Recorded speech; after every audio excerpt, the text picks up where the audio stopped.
compilation of Toho remixes. It's gonna make us.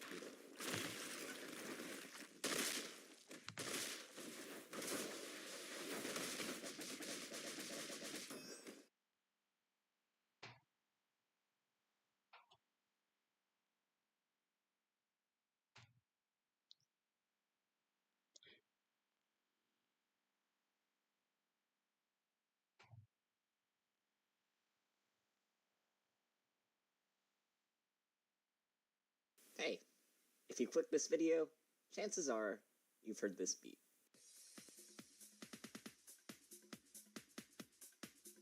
I'm also willing to bet that you've probably seen the shadow art that accompanies it.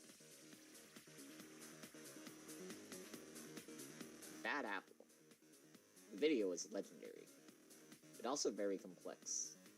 There are things to look at, like its origins as a 16-bit song, the remix that resulted from it, where the idea of the video even came from, the video itself, and of course, the impact this video had on both the internet and the Toho fanbase as a whole.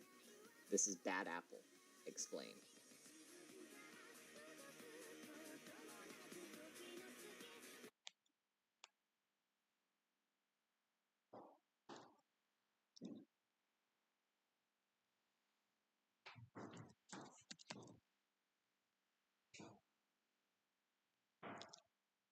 Send me one more fucking video, and you'll end up in one of these. We don't want that to happen now, do we, little bro? I know where you live.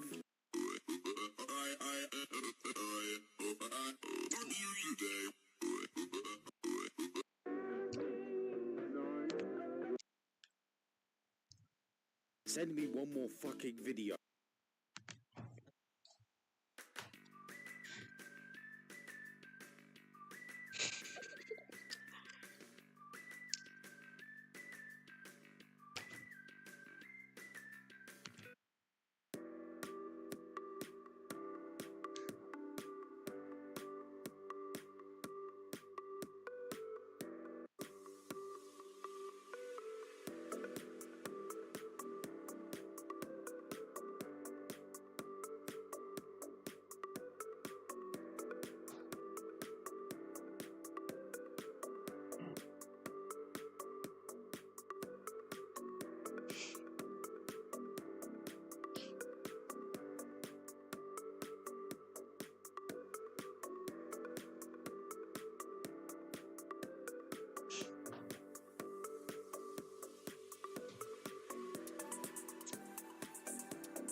Hey, you don't have to do this.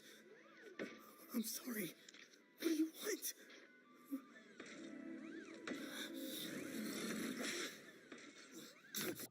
Dude, you're drunk. And I know you're trying to impress those hoes over there. So what? Hey, come on now. Come. The bitches are still watching us. No, they're not. You're willing to go this far to get some auto pussy, bro. This isn't you. Jesus Christ, I need it. I'll do what it takes. So you're those ones? We just beat on each other? Bitch, unless you can find some other way, I'm finding pussy for myself. No.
Why did I spend like 5 minutes? Hey! It's the Hi, IRS, Squiddo. We're here to take your taxes. What? That's not true. My taxes? The IRS is here, Squiddo. It's No, me, that's not Prince M Empire. What's up? Hey, what's with the netherite swords, boys? Here, I'll place the shulker for you since you're so needy. Thank you. Oh my god, finally. God. Ole mole. Ole Oh, mole. when we just. Oh! Mole mole. Wait, he's in the minecart. Okay, well, bro's gone. Wait, no, he's gonna get the villager thing. We actually have a pretty prosperous civilization now, I feel like. You call this prosperous?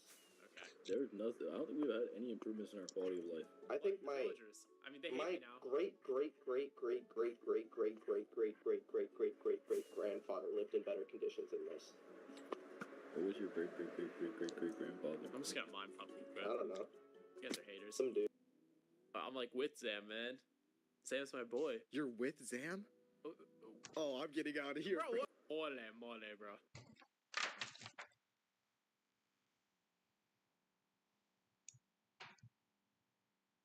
I know you guys have been waiting on this video for a while, but here it is. You know we had to talk about Optimus Prime's generational get back on Scourge after he packed a bumblebee at the museum. And to say the least, my boy Optimus did not let that slide. He had to get revenge for his dead homie in the same movie. And I'm not even gonna lie to you. I can't believe that I have found another mistake in Diary of a Wimpy Kid, Diaper Overload. Throughout the entirety of the book, Mackie has 2 ear piercings, or earrings, or whatever it is he's wearing on his ears. On page 138, Greg draws 4 bobbleheads, 1 for each member of the band, and we can see that Mackie's bobblehead has 2 earrings. However, Mackie's plush, which Greg also draws in this diary, only has 1 earring. I can't believe that I have found another mistake in Diary of a Wimpy Kid. I know you guys have been waiting on this video for a while, but here it is. You know we had to talk about Optimus Prime's generational get back on Scourge after he packed a bumblebee at the museum. And to say the least, my boy Optimus did not let that... Here, let me try, son. Optimus. All right, Autobots. We're just about ready to assault the Decepticon outpost. Cliff Jumper. Yes, Optimus, I'm right here. Bumblebee and I will get the soldiers ready. You and Reach Around scout ahead for a clear path so we avoid any detection. You got it. Wait, but what? We roll out at 0600. If there's enemy patrol, give us the heads up and... Hold. Reach Around who? Huh? Oh, Reach Around.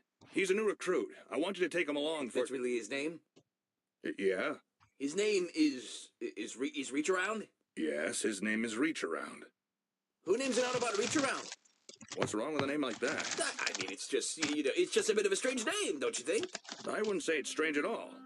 Reach Around. It sounds strong. Powerful, even. You really don't know what that word means. What's there to know? Do you know what a Reach Around is?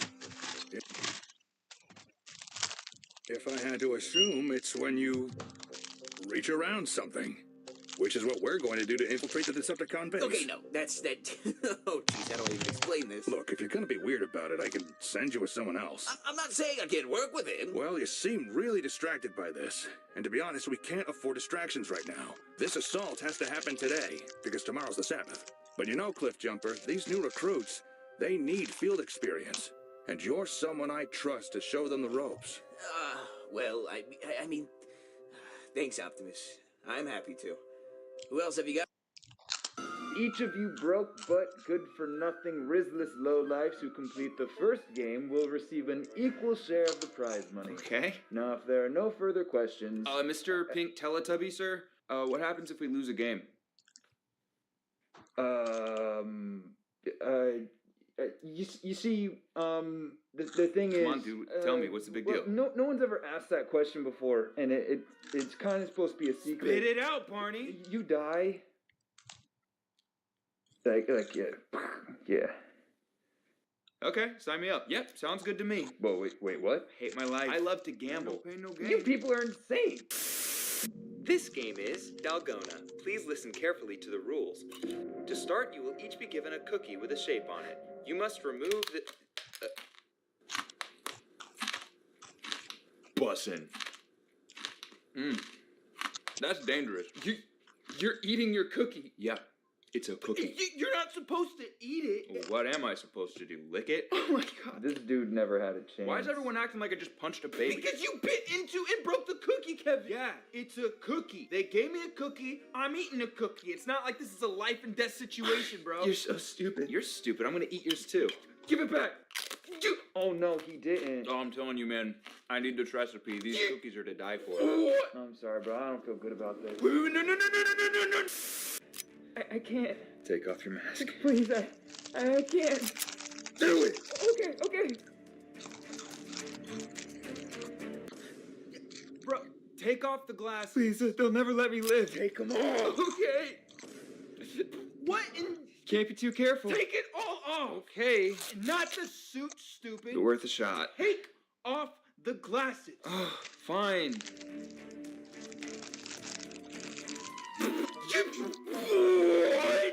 The final game is Monopoly. What the? Is it even possible to finish a game of Monopoly? I think you just get bored and give up, right? The first player to win a game of Monopoly will receive all the prize money. Hey, I don't want to play that. Yeah, can't we, like, play Uno or fight each other? I'd rather get choked to death than play a game of Monopoly. Wait, what? Yeah. Did you say choked? Yeah. This deleted scene made Megatron look even more evil in Transformers 1. Transformers 1 ended on a positive note. We saw the rise of Optimus Prime, to which he utilized the Matrix of Leadership to replenish the planet of Cybertron with Energon. And we saw the miners become the characters we know after they received their cogs. However, we didn't see what happened to the newly found Decepticons after they were banished from Iacon. We only saw them get branded with the Megatronus logo, but apparently there was a scene that showed what happened on their way to their new destination. During a deleted scene, Megatron and his allies are shown walking through Cybertron's surface, where they notice Energon flowing, and we see the group happy about it. However, Megatron is angered by this because he knew that it was done by Optimus, causing him to angrily transform and ride off to the place that we see in the after credits, which was devoid of Energon. Decepticons! This deleted scene made Megatron look even... Musicians, if a pianist ever bullies you, just ask them if they can play this.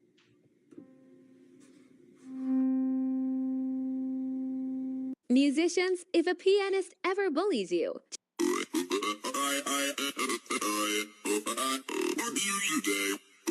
here's how you make my super I'm burning alive! Summer can often be... Here's how you make my super easy 2-ingredient, low-calorie, no bake, no refrigerate, no flour, no Here's how you make my super easy Here's how you make my super easy 2-ingredient, low-calorie, no bake, no refrigerate, no flour, no sugar, no gluten, no egg, no carb, no fat, no woman, no cry, no beans, no greens, no potatoes, no tomatoes, no lambs, no rams, no hogs, no... Here's how you make my super easy 2-ingredient, low-calorie, no bake, no refrigerate, no flour, no sugar, no gluten, no egg, no carb, no fat, no woman, no cry, no beans, no greens, no potatoes, no tomatoes, no lambs, no rams, no hogs, no... Here's how you make my super easy 2-ingredient, low-calorie, no bake, no refrigerate, no flour, no sugar, no gluten, no egg, no carb, no fat, no woman, no cry, no beans, no greens, no potatoes, no tomatoes, no lambs, no rams, no hogs, no... Here's how you make my...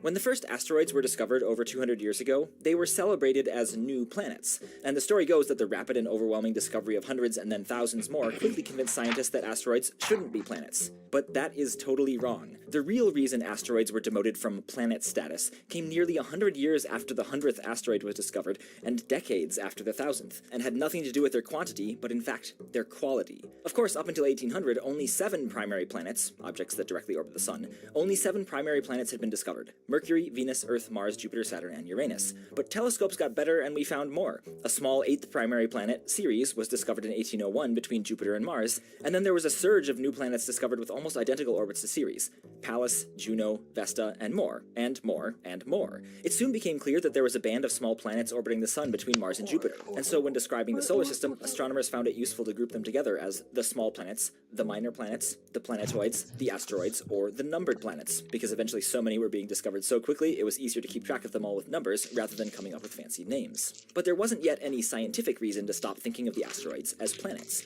I mean, having too many isn't by itself a good scientific criteria. Think of all the thousands of known planets we've now discovered orbiting other stars. Their sheer number isn't a reason not to call them planets. Or the elements. Just because we discover more elements doesn't mean we should stop calling them elements. So despite some embarrassment over the rapidly growing list of planets, 19th and early 20th century astronomers still considered all the asteroids to be planets. Well, except one astronomer who argued that the asteroids should be their own category, but his reasoning was based on incorrect data and theoretical misunderstandings and was ultimately rejected by the wider astronomical community. Even today, the International Astronomical Union's Commission on Asteroids is still technically named the Minor Planet Center, even though, as we're about to discover, it's a poor name for them. So why don't we include the asteroids in our list of planets today?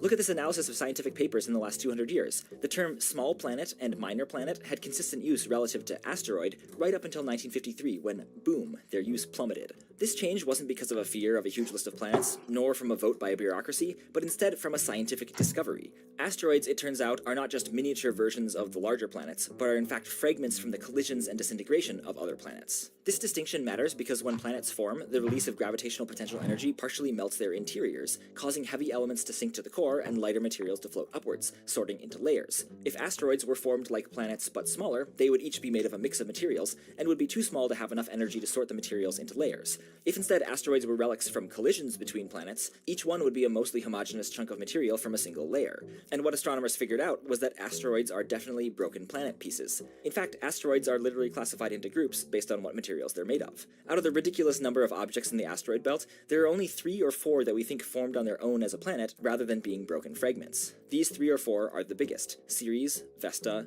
Pallas, and maybe Hygeia. So, the asteroids were demoted to non-planet status not by a vote, nor from a fear of long lists of planets, but due to a scientific discovery that asteroids.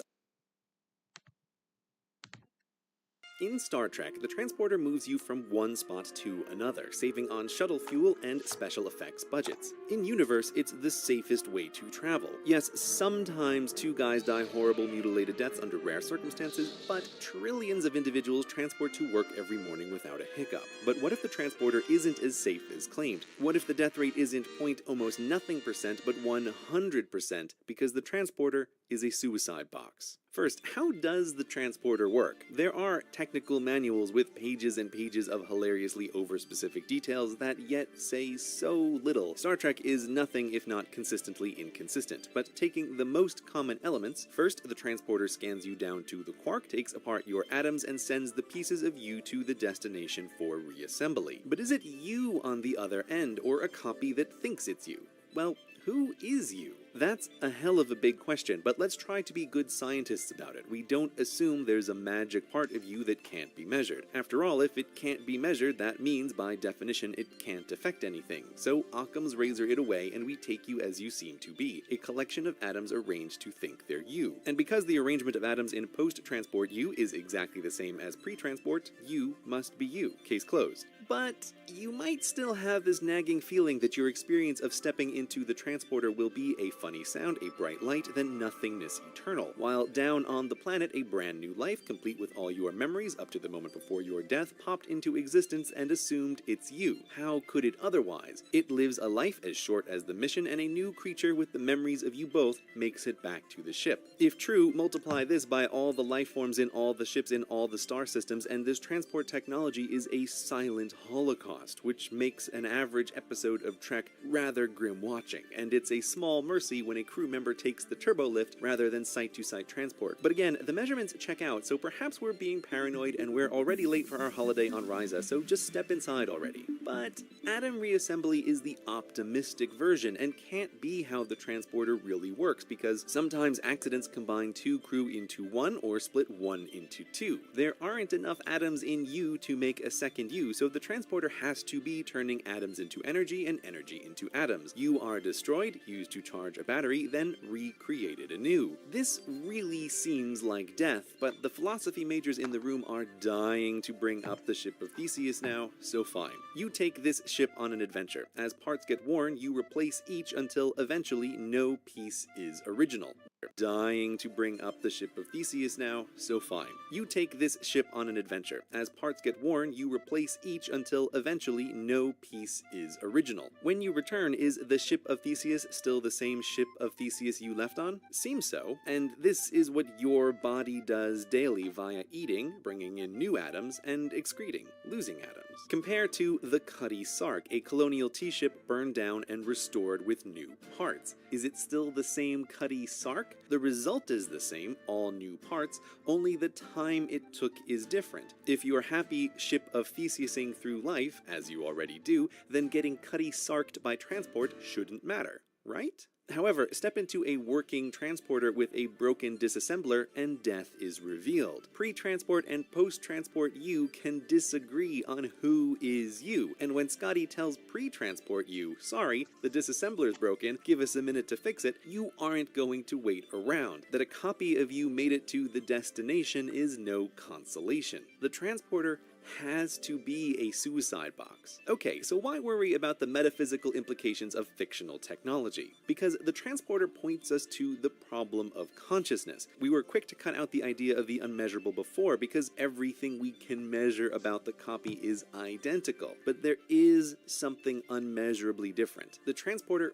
forces confrontation with the possibility that there's something about being a conscious creature that isn't measurable from the outside. Did we not contain conscious brains ourselves, how would we know that other brains are conscious? Truth be told, you can really only know that you are conscious, and it seems polite to give other people the benefit of the doubt. But were a computer to claim that it was conscious, how would you know? Your continuous stream of consciousness is your life, and you are the only one who can experience it, who can know if it exists and if it is continuous. And transporters are scary because they cause breaks in that consciousness, making a copy that lives the life that you have left with no one the wiser, with no one able to be wiser. And while transporters aren't real, breaks in consciousness are. If you go for surgery, when they put you under, you can't be sure if it's you that woke up. For that matter, your bed might be a suicide machine. Every night's slip into unconsciousness, the warm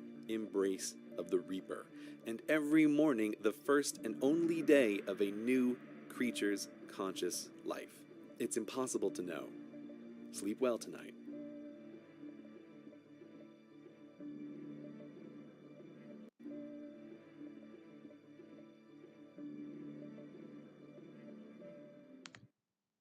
Ask the person what's in your hand and they won't be able.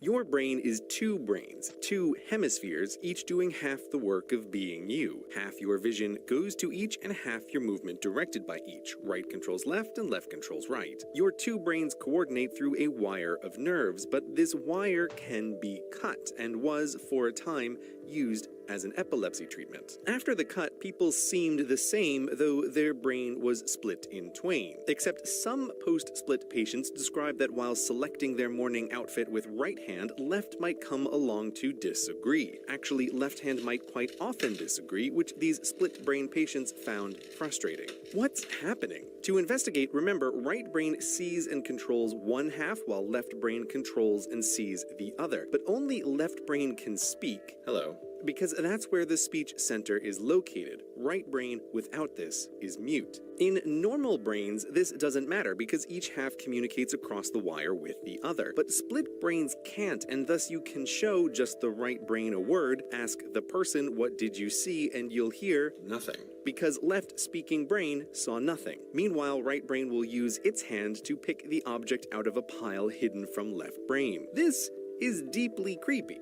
Ask why are you holding the object, and speaking left brain will make up a plausible sounding but totally wrong reason. I always wanted to learn how to solve one of these. Left brain isn't lying, it's just doing what brains do, creating a story that explains its past actions to its current self. A behavior which does rather cast doubt onto the notion of free will, but that's a story for another time. Creating reasons for why it does things is just something left brains do. It happens in normal, healthy humans all the time, and if you think about it closely, you know you've done this. Back to experiments. Give right brain an object, ask the person what's in your hand, and they won't be able to say. I'm not holding anything. And when asked to draw, a split brain can draw two separate objects simultaneously with each hand in a way unsplit brains find challenging.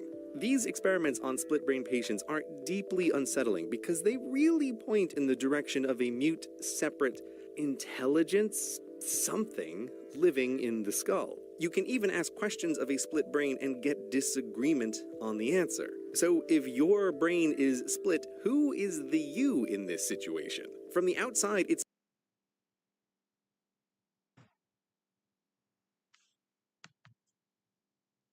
and you can see a pop-up. These are the 15 days of gifts, because on Twitch, if you still don't have... No. I had the necessary foresight. Well, let me show you what it is. No. I had the necessary... How do I do this? No! Where's my dude? I lost my dude. They got rid of my dude. What? Oh, this sucks. I don't want the cane pants anymore. How dare they? This was a mistake. I shouldn't have done this. Wow. I've been cheated out of this thing. Body. They overwrote him. I need to fix this. No, no, they fixed it. Nether pants. These nether pants. No, they fixed it. Nether pants. This one. And we'll see what happens. These nether pants will go great with your game hoodie.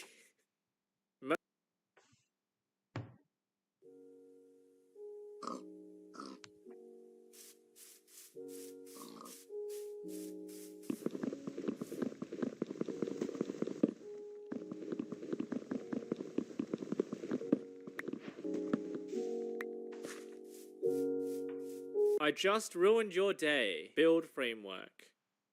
Oh, I already see it. What a fantastic start to this video. It is that time of the month again.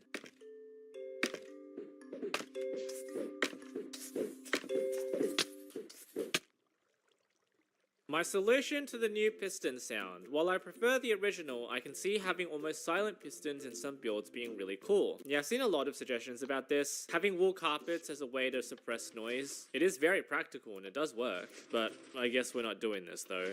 If a fish piston is a fishton, what is a plank piston? A plankton. But what happened to the planks? The fish ate them. WD-40. If he can add the fishtons, does that mean that he can...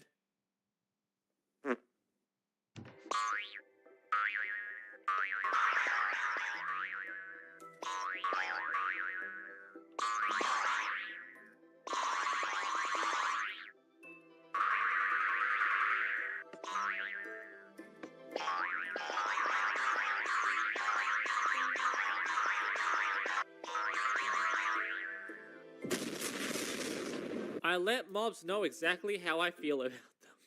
And then the zombie walks away. TikTok. What is my purpose? You get me the cape. Oh my gosh. Delete it immediately afterwards. Yeah, I don't want to do it. I'm not going to that effort. I have the Twitch one, that's good enough for me. Literally unplayable. Oh wow. Oh yeah, that's the Minecon Live 2019 Founders Cape. As far as I'm aware, not a lot of people have it.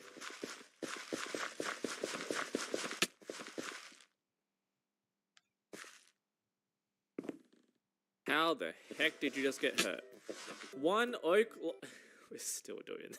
One oak log is one small frame, that's all. One oak log equals 8 sticks. 8 sticks for an... minus the leather. It's an item frame. We're being very practical here, fellas.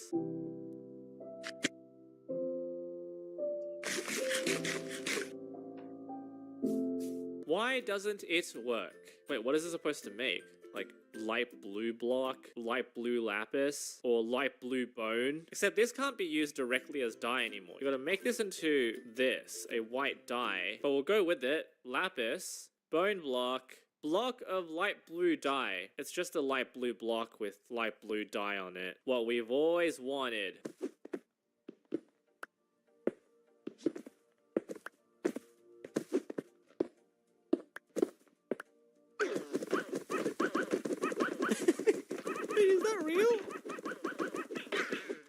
Wait, is that real? Found this thing where armadillos interact weird with magma blocks. Hold up. I'm sorry, armadillo. This must be done. Now walk.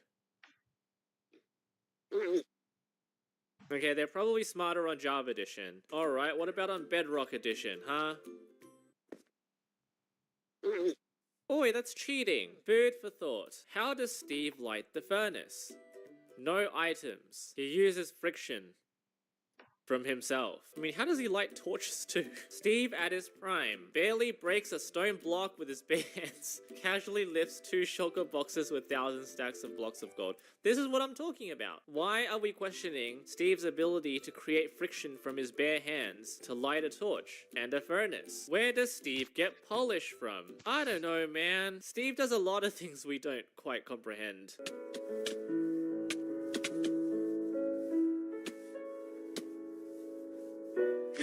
Grass Block Chun and her mini haircuts. Okay, this one's actually quite good. I've seen a lot of these on the subreddit. I've seen a lot of these on the subreddit this month. Too many to showcase here, I'm sorry. Also, I mean, you've acknowledged that they're hot.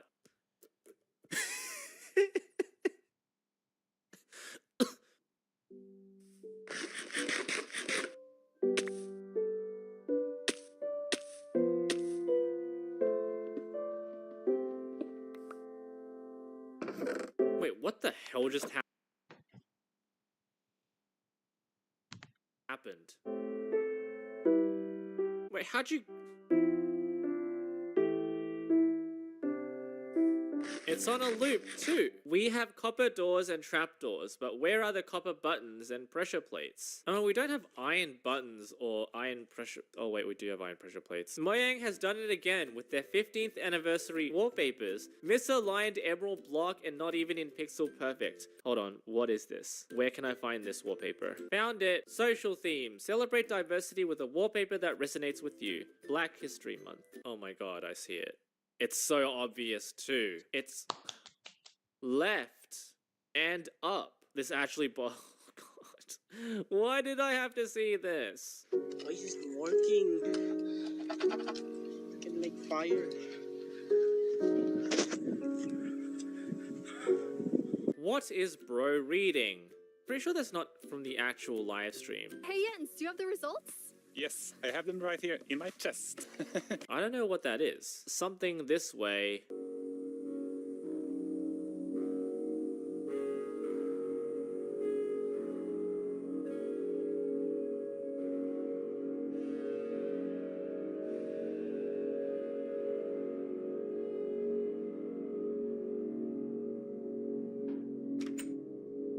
This is exactly what happens when the sun implodes on all of us. What is his name?